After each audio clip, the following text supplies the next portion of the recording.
Greetings, my fellow adventurers. It's Elara. Welcome back to our cozy corner of myths and melodies, where the enchantment of ancient Greece and tales of undying love echo through time. Tonight, we'll journey alongside Pygmalion and Galatea, exploring the magical bond between a sculptor and his creation turned true love. As they navigate the blessings and trials set forth by the gods, we'll discover the strength of love that defies even divine expectations. So, settle into your favorite nook. Let the flicker of candlelight and the soft strains of lyre music enhance the mood, and prepare to be transported into a world where art comes to life and love becomes eternal. Let me know in the comments where you're tuning in from and which stories you'd love to explore next. If you'd like to support the channel, you can join the Griffin's Nest on Patreon for ad-free and background music-free versions of our stories. Let's begin. In the ancient city of Paphos, on the sun-drenched shores of Cyprus, there lived a sculptor whose skills were unrivaled by any of his contemporaries. Pygmalion, descendant of a long line of craftsmen, famed for their ability to breathe life into stone, was a master of his art. Yet for all his fame and the accolades he received, a deep solitude enveloped his heart, a heart that, ironically, he had sworn would remain untouched by the follies of love. The marketplaces and temples of Paphos were adorned with Pygmalion's sculptures, each figure so lifelike that people often whispered they might step down from their pedestals at any moment. Despite the admiration his work garnered, Pygmalion found little joy in human company. He observed the flaws of those around him, the transience of their passions, and decided that his art would be his only love, his creations, his only legacy. One day, as the city celebrated the festival of Aphrodite, goddess of love and beauty, Pygmalion retreated to his workshop, seeking refuge from the revelry that filled the streets. It was here, amid the scent of marble dust and the quiet solitude of his sanctuary, that he conceived a new project, a statue of a woman, not modeled on any living being, but born instead from the depths of his imagination and longing. As the chisel met the pristine block of ivory, Pygmalion's hands moved with a reverence he had never before experienced. Each strike was a whisper, each contour shaped with a gentle precision. Days turned into nights, and nights into days, as he worked tirelessly, driven by a vision that consumed him entirely. The figure that emerged under his skilled hands was that of a woman of such exquisite beauty and grace that even Pygmalion, who had crafted her, found himself pausing to admire his work. He sculpted her with a smile that suggested a secret joy, eyes that seemed to gaze back with a soulful depth, and limbs that captured the fluidity of movement itself. As he worked, Pygmalion found himself speaking to the statue, as if she could hear him. He named her Galatea, she who is milk-white, after the ivory from which she was carved.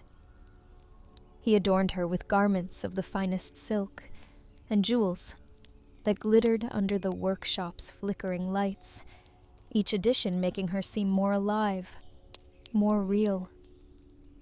"This is madness," Pygmalion murmured one evening, his fingers tracing the cold, smooth lines of Galatea's face. "You are but stone, and I am but a fool for wishing otherwise." Yet as he spoke, his eyes betrayed his longing, for in Galatea he had found a perfection unspoiled by the world's imperfections, a companion who would never betray or forsake him.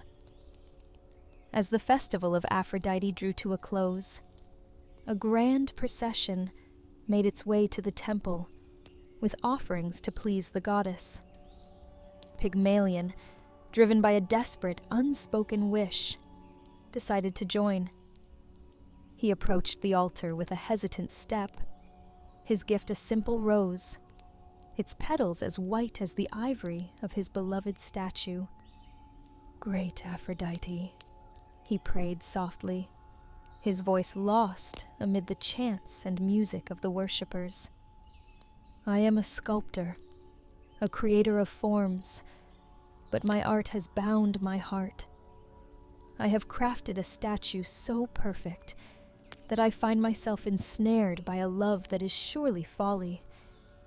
If it is within your power, grant life to Galatea, that she may be as real in flesh as she is in my heart and dreams." His words were a mere whisper, a sculptor's secret plea to the divine. As he left the temple, the air seemed to thrum with a strange magic, though Pygmalion told himself it was only the echo of his own foolishness. That night, under the glow of a silver moon, Pygmalion lay restless. The image of Galatea haunted his dreams, her smile teasing the edges of his consciousness, promising a joy that was just out of reach.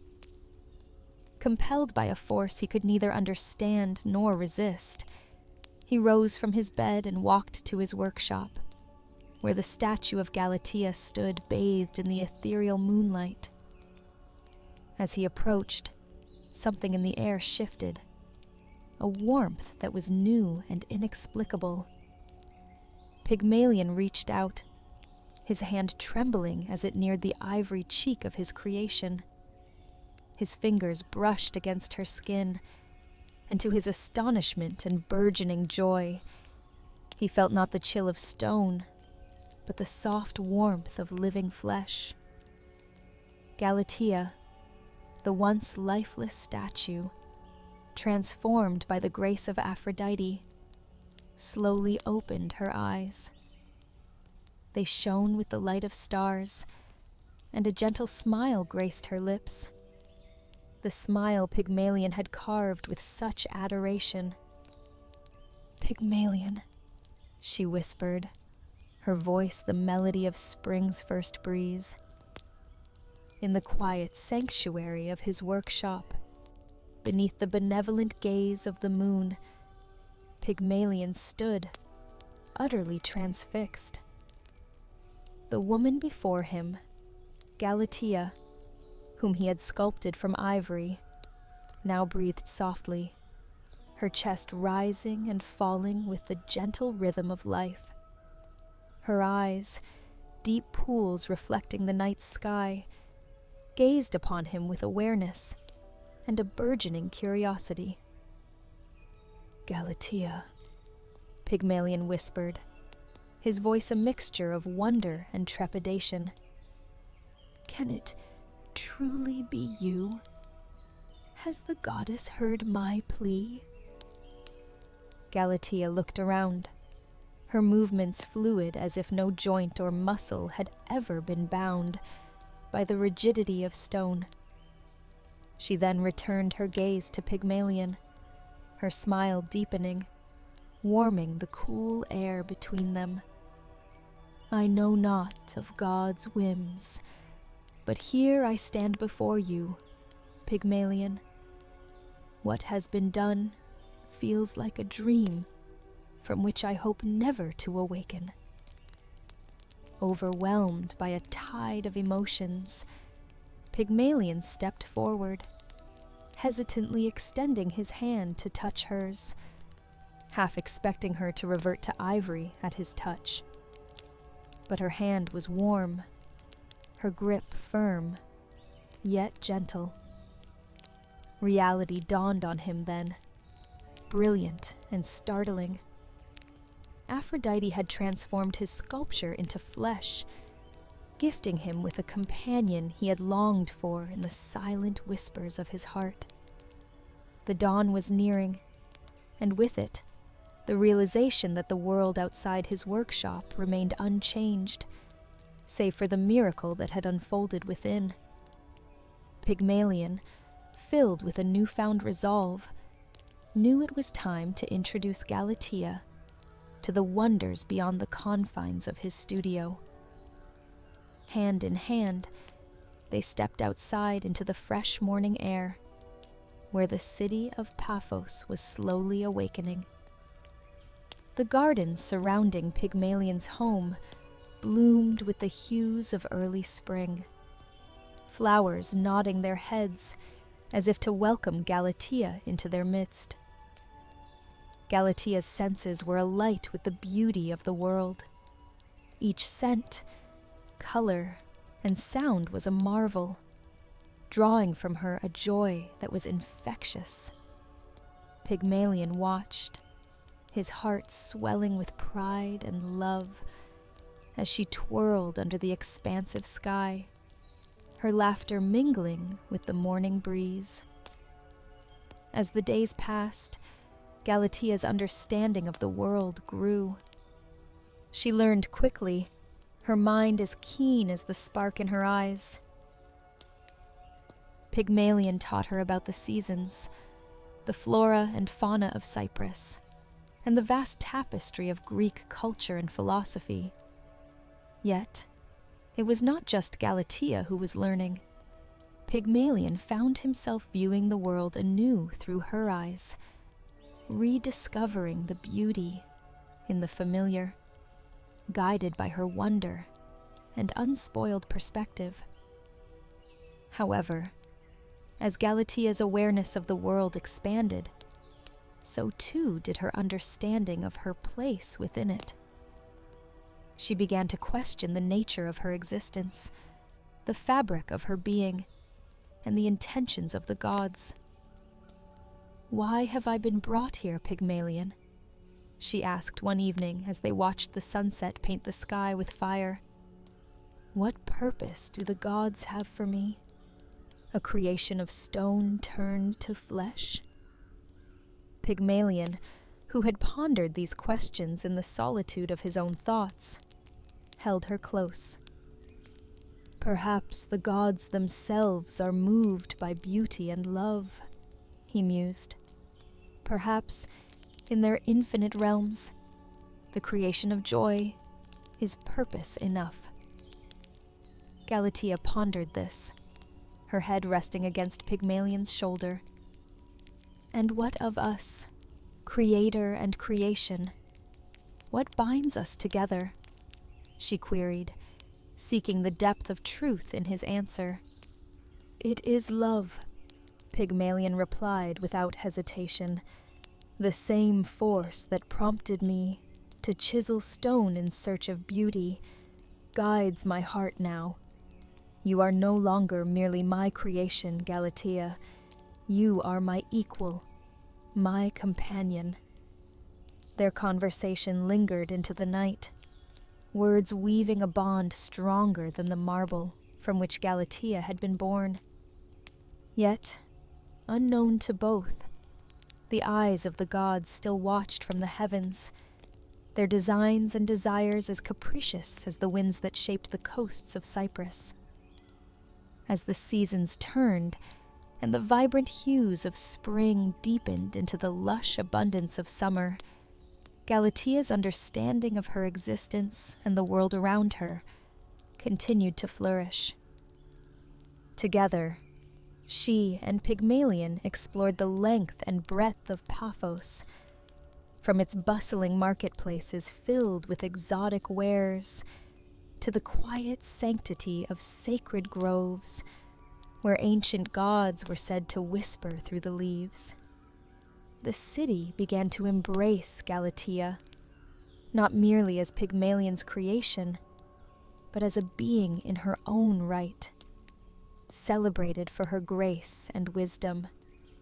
Yet, as their happiness grew, so did the attention of the divine. The gods, ever watchful of the affairs of mortals, particularly those they had a hand in shaping, began to stir with intrigue and, in some quarters, envy. It was Aphrodite herself, the goddess of love and beauty, who first voiced her concerns amidst the glittering courts of Olympus. "Behold Pygmalion and his ivory maiden," she declared to the assembled deities, her voice a melodic chime that resonated through the celestial realms. "Their love blossoms like the most radiant of flowers under our very gaze. Yet, has this love truly been tested? Or does it thrive only because it has not faced the fires of true trial?" Her words sparked a murmur among the gods, for they were beings who delighted in the complexities of human emotions, often weaving challenges to test and temper the spirits of mortals. It was Poseidon, the god of the sea, whose interest piqued. His trident tapped rhythmically against the marble floor as he considered Aphrodite's challenge. "Let us indeed test this bond," he proposed, his voice rolling like the deep ocean waves. "If their love is as true as the depths of the sea, let it prove itself against the tempests I wield." Aphrodite nodded in agreement, her eyes alight with the flames of intrigue. "It shall be so. Pygmalion and Galatea will face a trial by water. Should their love hold steadfast, we shall bless it further. But should they falter, they will know the sorrow of separation that befits a tale penned by fate." Back on the mortal plane, Pygmalion and Galatea remained oblivious to the divine machinations that swirled around them. They continued their daily explorations, their love deepening with each shared experience. One day, as they walked along the sandy shores of Paphos, watching the play of light on the infinite expanse of the sea, dark clouds began to gather with unnatural speed, painting the sky with the ominous hues of an impending storm. Galatea, ever sensitive to the changes in the natural world, felt a chill creep into her heart. "Pygmalion," she said, her voice tinged with apprehension. "The sea grows wild, and the skies darken as if angered. Should we not seek shelter?" Pygmalion, looking into the roiling heavens, sensed the hand of the gods in the sudden storm. He remembered his prayer to Aphrodite, the plea for Galatea's life, and wondered if this was the price of divine intervention. Clasping Galatea's hand firmly in his, he faced the rising winds with a resolute expression. "We will face whatever comes together, as we have always done. If this is a test from the gods, then let us show them the strength of our bond." No sooner had he spoken than the sky split with a crack of thunder, and the sea surged forth as if commanded by Poseidon himself.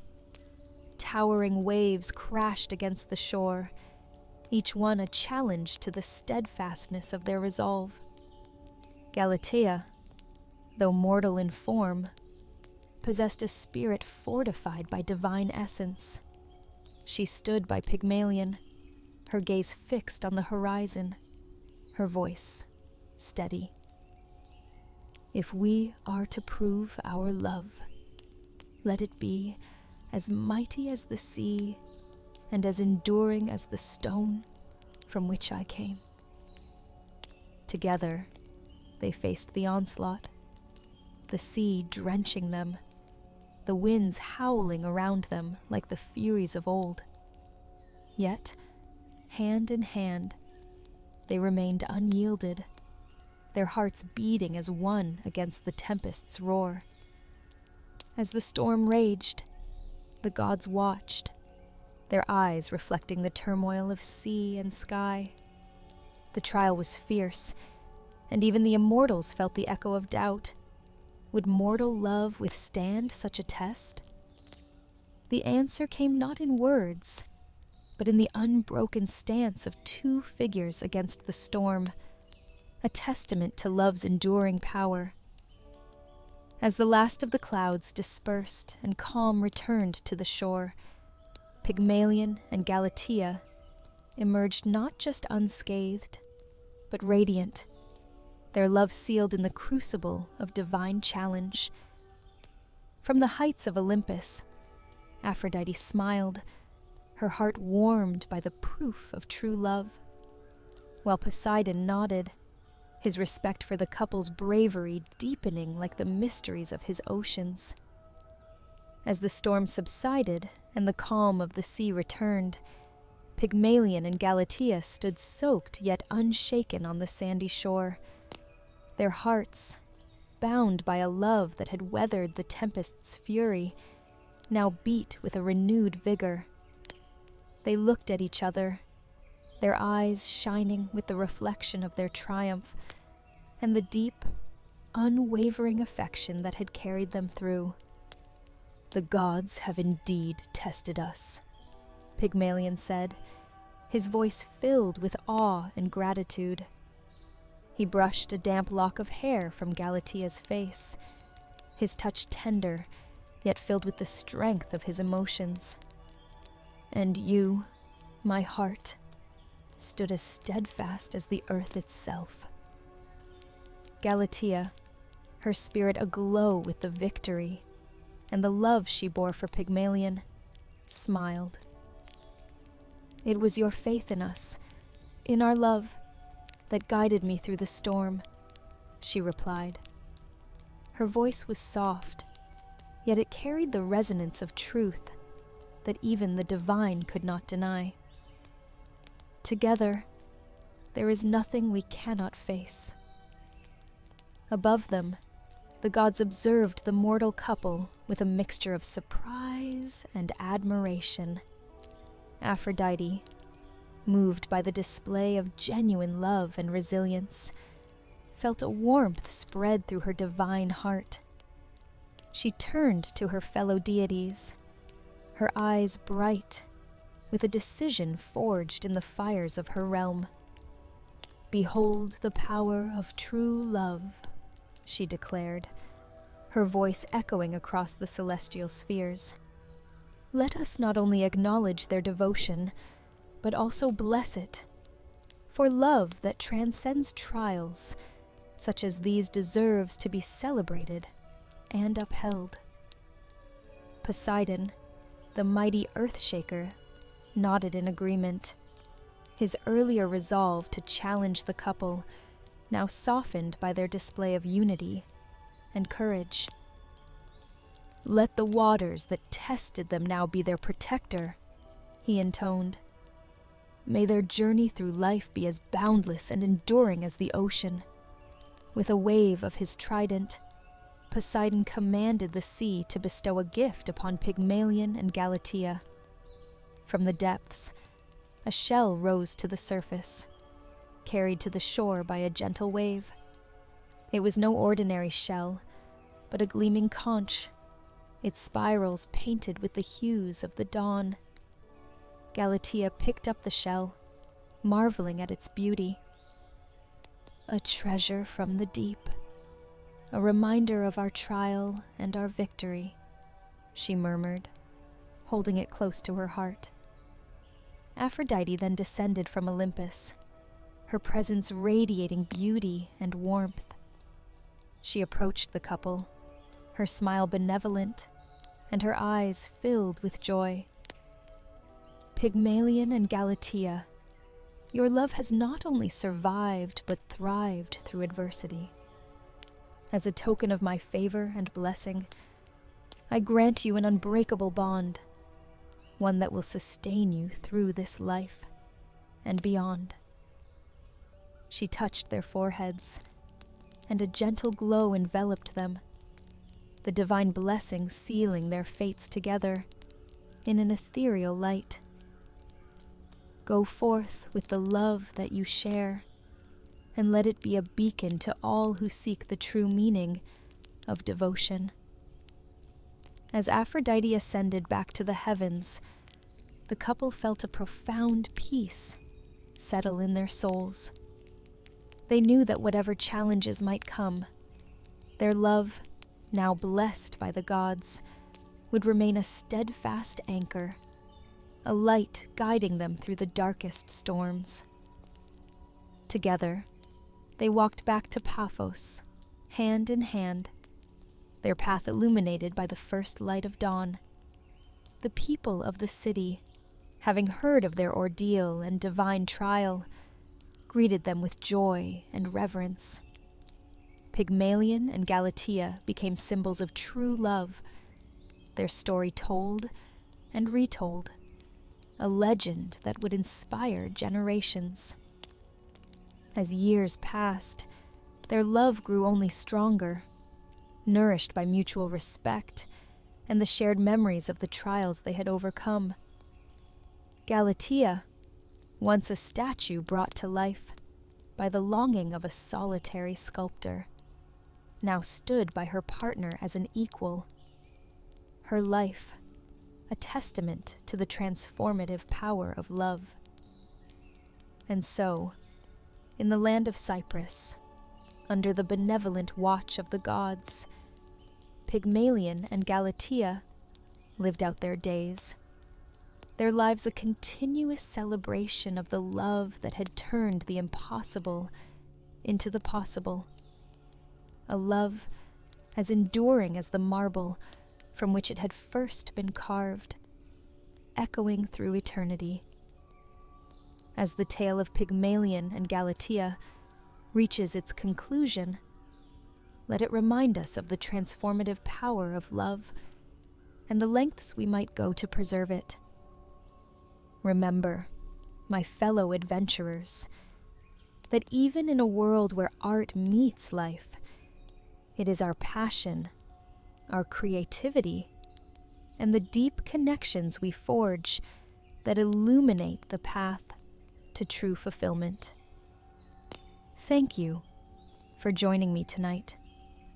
Until next time, may your dreams be filled with the soft whispers of marble turning to flesh, the gentle caress of divine blessings, and the promise of eternal love that transcends even the boundaries of myth.